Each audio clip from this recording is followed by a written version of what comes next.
साहेब तू तू इथे काय करतेस? वॉचमन, तुला अडवलं कसं नाही? तुला मी सांगितलं होतं ना की मला कुठेही भेटायला यायचं नाही म्हणून. साहेब साहेब मला माफ करा, मी इथे आले म्हणून, पण तुम्ही मला बाकीचे पैसे दिले नाही को. साहेब साहेब अहो, माझ्या मुलाच्या औषधासाठी माझ्याकडे पैसे नाहीयेत साहेब, म्हणून मी इथे आले. साहेब माझे पैसे द्या ना मला, मी जाते लगेच. हो साहेब अहो, मी तुमच्या पार्टी ऑफिसला सुद्धा गेले होते, तुमच्या फॅक्टरी सुद्धा जाऊन आले, पण तिथे तुम्ही नव्हताच साहेब, म्हणून मला इथे यावं लागलं. साहेब मला बाकी राहिलेले पैसे देऊन टाका ना साहेब, गरीबावर उपकार होतील हो तुमचे, खूप उपकार होतील साहेब. मी पाया पड. थांब थांब, तिथेच थांब, मागे थांब तिकडे.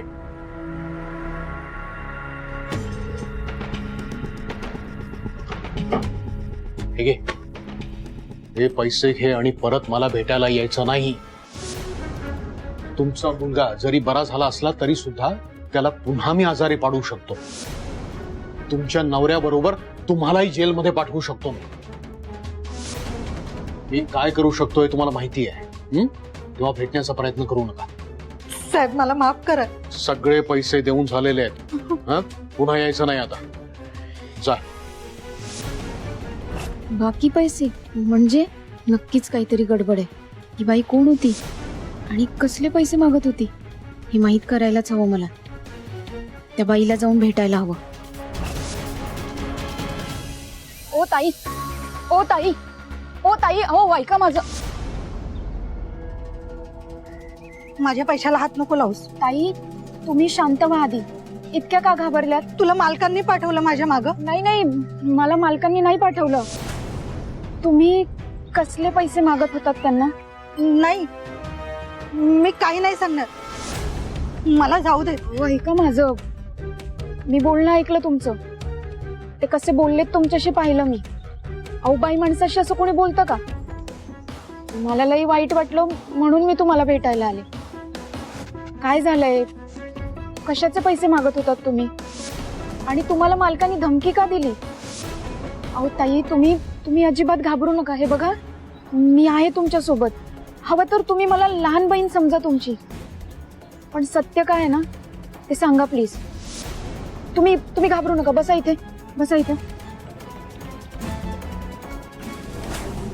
काय झालंय नक्की? आता काय सांगू तुला? मनी भाऊंच्या जागी जे आत गेलेत ना ते माझे पती आहेत. मालकांनी त्यासाठी पैसे देणार आहेत असं सांगितलं होतं. तेच पैसे घ्यायला आले होते मी. म्हणजे थोड्याशा पैशासाठी तुमच्या नवऱ्याने गुन्हा ओढून घेतला स्वतःवर, जो गुन्हा त्यांनी केलाच नाहीये. हो. अहो पण याने खरा गुन्हेगार सुटला ना. का केलं त्यांनी हे सगळं? तुला कशाला हव्यात नसत्या चौकशा? हे बघ, मला तुला काही सांगायचं नाही. मला अहो ताई, असं घाबरून कसं चालेल? मी म्हणाले ना तुम्हाला, मला तुमची लहान बहीण समजा. तुमची काळजी वाटते म्हणूनच विचारतेय तुम्हाला. तुमचा मुलगा आजारी आहे ना? हो, पण आता मालकांनी पैसे दिलेत ना, बरा होईल. बरोबर आहे तुमचं, बरा होईल तो. पण काही दिवसांनी मोठा पण होईल. आणि जेव्हा त्याला कळेल त्याचा बाप एक गुन्हेगार आहे आणि जेलमध्ये आहे, तेव्हा काय वाटेल त्याला? त्याचे सगळे मित्र त्याला फ्रॉड बापाचा मुलगा म्हणून चिडवेल. काय वाटेल त्याला? आणि तुम्हाला काय वाटेल? हे बघा ताई, आजकालची मुलं ना लय सेन्सिटिव्ह असतात. लहान सहान कारणे त्यांच्यासाठी पुरेशी असतात टोकाचा निर्णय घ्यायला. देव न करो, पण तुमच्या मुलाने जर असा टोकाचा निर्णय घेतला तर? गप बस तू. तू काही बोलायला लागलीयस. ताई, तुम्हाला आवडत नसलं तरी हेच सत्य आहे. तुमच्या मुलाच्या मनात त्याच्या बापाबद्दल नेहमी तिरस्कारच असेल, जो कधीच संपणार नाही. हे बघा, आता तुमचे पती तुरुंगात आहे. किती दिवस बाहेर यायला लागतील माहिती नाही. आणि देव न करो त्यांना शिक्षा झालीच तर 15-20 वर्ष ते काही बाहेर येणार नाही. मग हे औषधांचे पैसे संपलेत तर काय कराल तुम्ही? तुमच्या मुलाला कोणत्या पैशातनं जेवायला घालणार? आणि एकदा का ते गुन्हेगार म्हणून जेलमध्ये गेले, हा समाज काही त्याच्या फॅमिलीला जगू देत नाही. तुम्हीच विचार करा जरा. हे बोलणं लय सोपं असतं. तूच सांग, काय करायला हवं होतं आम्ही? मालकांना जर नाही म्हटलं असतं तर त्यांचा राग ओढून घेतला असता, त्यांनी त्रास दिला असता, कदाचित त्यांनी आम्हाला मारूनही टाकलं असतं. आमच्याकडे दुसरा मार्गच नव्हता. आणि आता आम्हालाही कळून चुकले, यात आम्ही पुरते बुडालोय. म्हणून काय करावं ना तेच कळत नाहीये. हो ताई, पण मालकाला काय वाटेल? मालकाची भीती, मालकाचा आनंद, यासाठी आपण आपल्या लाईफची रिस्क घ्यायची का? हे बघा, तुम्हाला जर पैसेच हवे असतील तर मी देईन, तेही तुमच्या मालकाने दिले त्याच्या दुप्पट. आणि तुम्हाला कोणाला काही बी होऊ देणार नाही. तुम्ही अजिबात काळजी करू नका. खरंच का ग पोरी? होय ताई, मी देईन पैसे, पण माझी पण एक अट आहे. कसली अट? अट एकदम सोपी आहे. तुम्ही आता जे काही मला सांगितलंय ना, ते सगळं तुम्हाला मणी सरांच्या समोर सांगायचं. तयार आहात तुम्ही तुमच्या आयुष्यात झालेला गुंता सोडवण्यासाठी?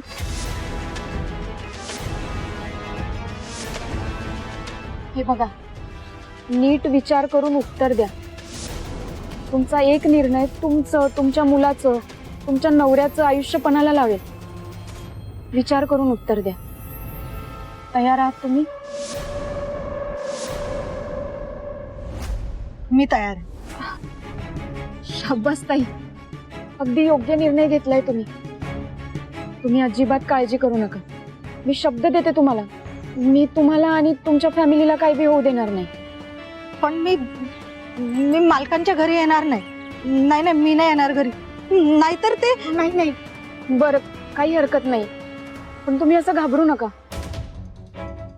मी एक काम करते, मीच मणी सरांना घेऊन तुमच्या घरी येते. मग तर काही हरकत नाही ना? मला तुमचा पत्ता सांगाल?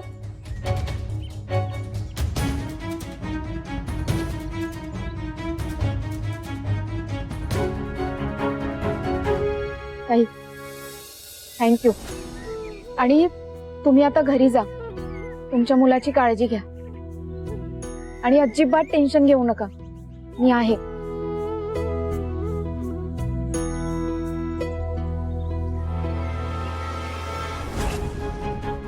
आता मणी सरांना सगळं सत्य कळेल. पण मणी सर आधीच माझ्यावर चिडले. त्यात या बाईच्या घरी त्यांना यायला कसं तयार करू मी?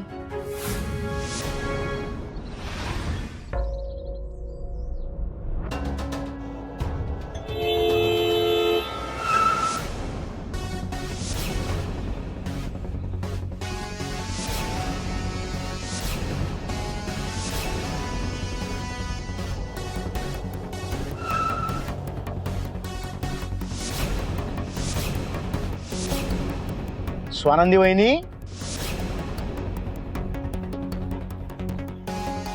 वहिनी काय झालं? दचकलात का तुम्ही? थांबा, मी आलो.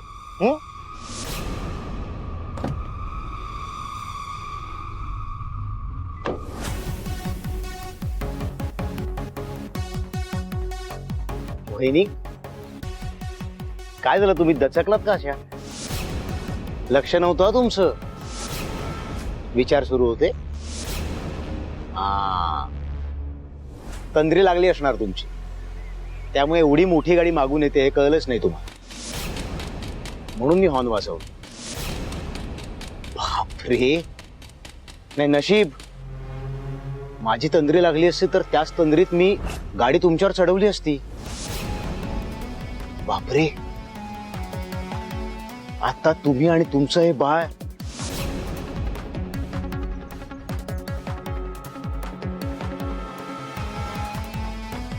पण नशीब तुमच्यासारखी माझी तंद्री लागली नव्हती. की हॉर्न वाजवला तुम्ही दचकलात ना, म्हणून सॉरी म्हणायला बाहेर आले.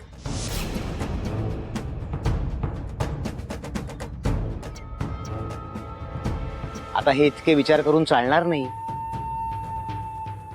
तुम्ही काळजी घ्यायला हवी तुमची.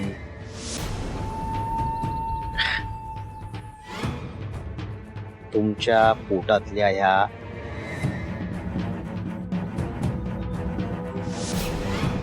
बाळाची. कळतंय तुम्हाला? डोंट वरी. तुमचं जरी दुर्लक्ष झालं ना स्वानंदी वहिनी, आम्ही आहोत ना.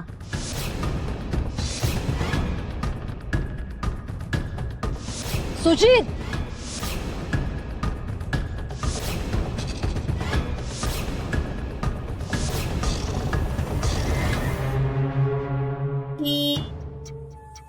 सुजित इकडे ये.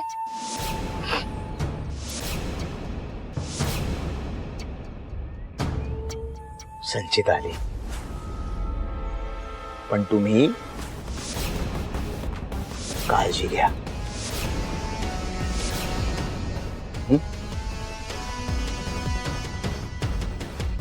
आणि या बाळाची सुद्धा.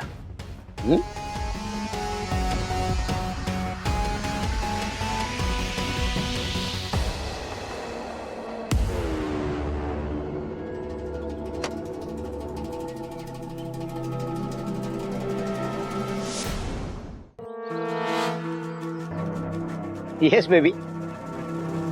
स्वानंदीशी काय बोलत होतास? मंगोलिया आणि इथिओपिया यांच्यातील परराष्ट्रीय संबंधांवर आम्ही साधक बाधक चर्चा करत होतो. झाली फालतूगिरी करून? सॉरी. सांग सरळ. आहे काही नाही, ते मणी पार्टी ऑफिसला आला नव्हता त्याबद्दल तिला विचारत होतो. तेवढ्यासाठी हाक मारलीस मला? अरे नाही, विसरले. गाडीच्या रिव्हर्स कॅमेराचा काहीतरी प्रॉब्लेम झालाय. मागचं काही दिसतच नाही मला. सुजित, नवीन गाडी आहे ना? मग गाडी नवीनच आहे ना? तर नेकलेस सारखा काही प्रॉब्लेम नाही ना केलाय? संचिता, लिहिता वाचता येतं ना? गाडीचे पेपर्स डॅशबोर्ड मध्ये पडलेत, बघावं तर. सॉरी, पण काहीतरी प्रॉब्लेम झालाय रे. बघ ना तू. मला काय करणार आहे? काहीतरी कनेक्शन वगैरे लूज झालं असेल, तू चिल मार. मी सर्व्हिस सेंटर वाल्यांना फोन करतो, ते येऊन घेऊन जातो. नको नको नको, ते 2-3 दिवस लावतील. मला संध्याकाळी फ्रेंड्सना घेऊन फिरायला जायचं. त्यांनाही कळू दे सरपोतदारांच्या सुनेची शान. तू चेक कर ना प्लीज. ये ये, बघ लवकर चल. सुजित, बरं वाटतंय ना तुला? काही त्रास तर होत नाहीये ना? नाही तसं असेल तर मला सांग. नाही नाही, त्याची काही गरज नाही. मी ठीक आहे आता. नक्की ना? का मला बरं वाटावं म्हणून तू असं बोलतोयस? नाही हा?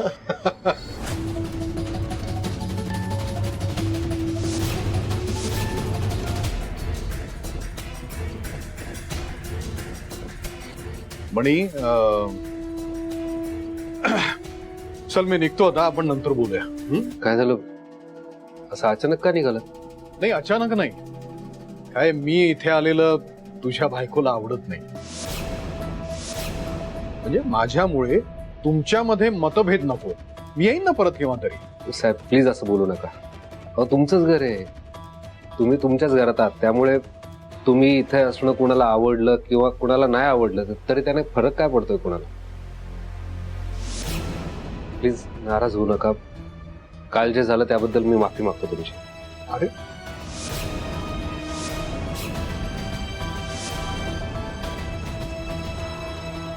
स्वानंदी, प्लीज साहेबांची माफी मागा.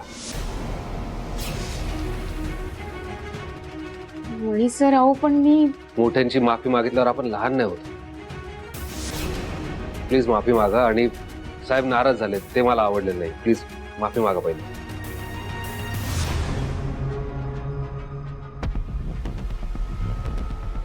सॉरी. अरे ठीक आहे ठीक आहे, हं? झालं गेलं विसरून जा. आणि काय ग, घरात इतकी कामं करून तू दमतेस, इथे आल्यानंतर तरी घटकाभर आराम कर. हे बघ, अशा अवस्थेमध्ये स्त्रियांनी जास्त काम करू नये. त्यांना आरामाची गरज असते. स्वतःची जरा काळजी घे तू. आणि मणी, तुला सांगतो, तू जेव्हा पोलीस लॉकअप मध्ये होतास ना, तेव्हा हिच्यावर कोणाचाही धाक नव्हता. हो, खाण्यापिण्यात तिची इतकी आबाळ व्हायची, सतत काम करत राहायची, आरामाचं नावच नाही, स्वतःची काळजीच घ्यायची नाही.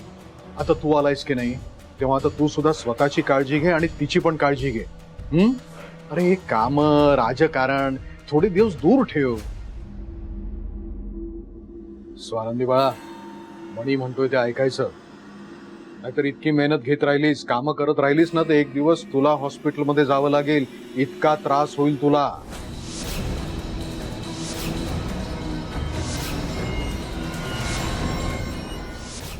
घाबरलीस ना, म्हणून सांगतोय, इकडे तिकडे हातपाय मारणं सोड. आपलं घर, आपलं आयुष्य, आपला नवरा, ह्याच्यावर फक्त फोकस कर. कसं शांतपणे जगायचं, दुसऱ्यांनाही शांतपणे जगू द्यायचं, नाहीतर खूप मोठा प्रॉब्लेम होतो. हो म्हणे, मला ह्या गोष्टीचा अत्यानंद झालाय की खरा गुन्हेगार सापडला आणि तू निर्दोष बाहेर आलास.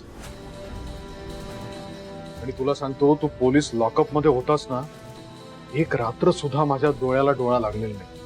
पण साहेब, राजू इतका विश्वासातला, जुना, जवळचा माणूस, तो आपल्या फॅक्टरीत फ्रॉड करेल असं वाटलं नव्हतं कधी. हे बघ म्हणे, आता हे विषय नको होता, आपण केव्हा तरी नंतर बोलूया सविस्तर.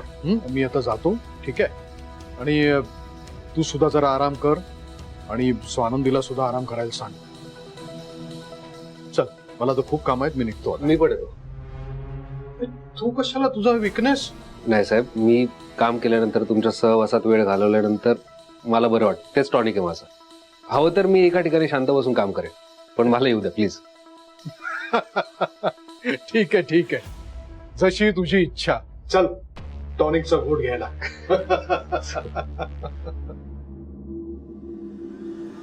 मणी सर,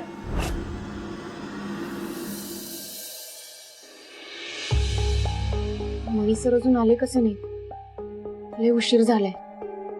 आता कधी यायचे आणि कधी त्या बाईकडे घेऊन जायची मी त्यांना? फोन लावून बघते.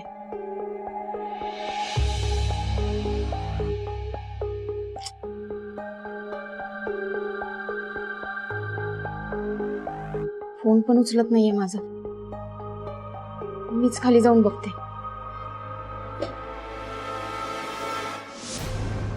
सॉरी, अहो मी तुम्हालाच बघायला येत होते खाली आणि तितक्यात तुम्ही आलात. म्हणजे कधी उशीर होत नाही ना तुम्हाला, म्हणून मला जरा टेन्शन आलं होतं. मी फोन पण केला तुम्हाला, पण तुम्ही फोन काय उचलला नाही.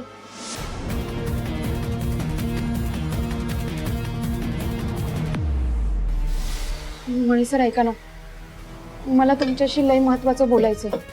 आज नाही, उद्या बोलू. मणी सर, अहो खरंच खूप महत्वाचं आहे, आजच बोलूयात ना काय प्लीज. बोलायचंय स्वानंदी? हेच ना की फॅक्टरीमध्ये जो अपघात झाला तो साहेबांमुळे झाला. अजून किती आरोप करणार आहे त्यांच्यावर? आणि हे सगळं मी ऐकावं अशी अपेक्षा आहे तुमची?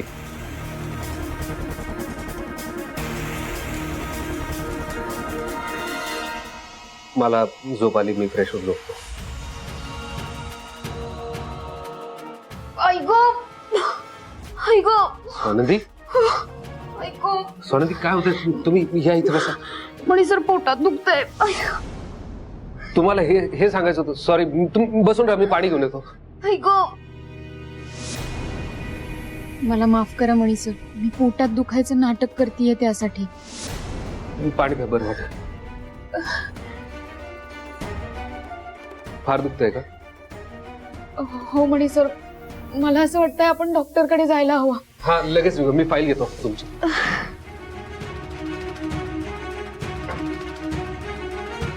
हा, चल, सावकाश सावकाश. ऐकू, स्वानंदी, फार त्रास होतोय का? फार अंतर नाहीये, थोड्याच वेळात आपण डॉक्टरांकडे पोहोचू. थोड्या वेळ कळ काढा फक्त. मणी सर, आता पेन जरा कमी आहे. हा हा, थोड्या वेळ आपण पोहोचतोच. मणी सर, आता बरंच बरं वाटतंय मला. म्हणजे डॉक्टर म्हणाले होते प्रेग्नेन्सीमध्ये अशी कळ येते, पण घाबरण्यासारखं काही नाहीये. मला असं वाटतं आपण डॉक्टरकडे नको जायला. थँक गॉड स्वानंदी, मी किती घाबरलो होतो. पण खरंच तुम्हाला त्रास होत नाहीये ना? हे बघा, आपण डॉक्टरांकडे जाऊ, त्यांना चेक करू द्या. खरंच नको मणी सर. अहो म्हणजे मला त्याची गरज वाटत नाहीये. मी बरी आहे आता. आपण नको जायला डॉक्टरांकडे. स्वानंदी, तुम्हाला किती वेळ सांगितलंय मी. स्वतःची काळजी घेत जा ना. घरी साहेब सुद्धा तेच सांगत होते, माझ्या मागे तुम्ही स्वतःची काळजी घेतलेली नाहीये. प्लीज असं करू नका स्वानंदी. हो, मी इथून पुढे घेईन काळजी. आता नको डॉक्टरांकडे जायला, घरी जाऊयात. मणी सर एक मिनिट. म्हणजे इथवर आलोच आहोत तर माझं जवळच एक काम आहे, ते करून जाऊयात का? कसलं काम? कळेल तुम्हाला. पूर्ण राईट घ्या आणि सर्कल पासून लेफ्ट मारा आणि मग परत सरळ. बर. मणी सरांना खरं काय ते सांगता येणार नाहीये. बिचारे किती टेन्शन मध्ये आहेत.